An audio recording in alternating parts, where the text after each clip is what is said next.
Leading up to or going through a divorce, lots of different emotions, but no matter what, don't take your drama online. Julia Fogarty from Shulman and Partners LLP joins us with more. You gave a great tip just before we were going to air, something you tell your clients.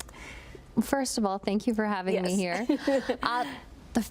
My favorite thing to tell clients is, sing like there's no tomorrow, dance like there's nobody watching, but if you're gonna text, you're gonna email, you're gonna post, only do it if you're comfortable that it's going to be read aloud in court by a judge, because it probably will be.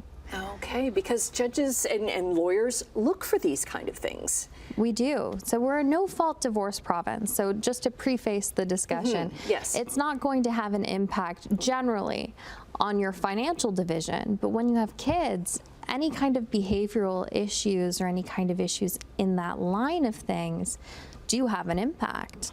Okay.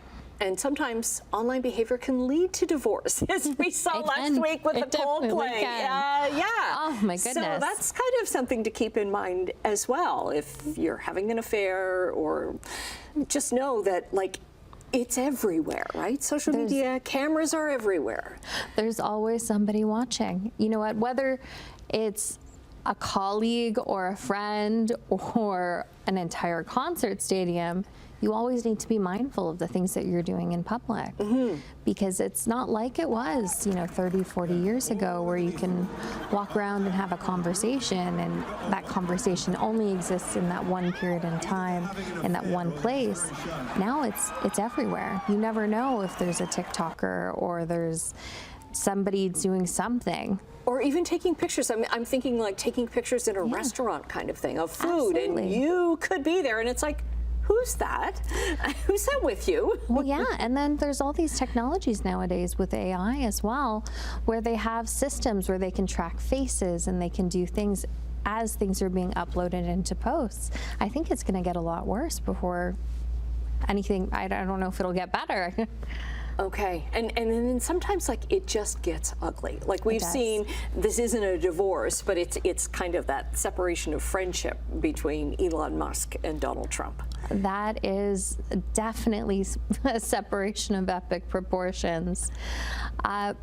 That is the exact opposite of what I would ever want a client to do.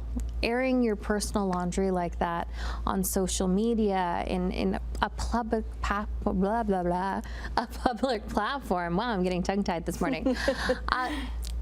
There's no benefit to that. You're creating division, especially if you have children and it's a marriage. Posting things like that on the internet, they're gonna see it. Whether they see it themselves directly or a third party sees it and shows them, everything that you put out there is seen either by your family, it's seen by your employers, it's seen by friends. It has no upside. And again, keep in mind, if you're comfortable with that being read in court. Exactly. Yeah. Because it likely will be. So what do you tell your clients to do then? I tell them to basically turn all of their privacy settings to the utmost, highest point they possibly can on any account. Do not post anything, because nothing that you post on there is going to benefit you in any way, shape, or form. Whether it's a nice post or a not so nice post, it's better to just have nothing. And I know some people, they like to post updates on their lives. They like to, post the comings and goings of their children and their family and things like that.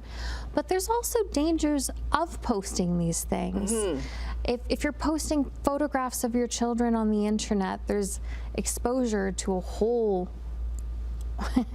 internet, we'll call it, of different people.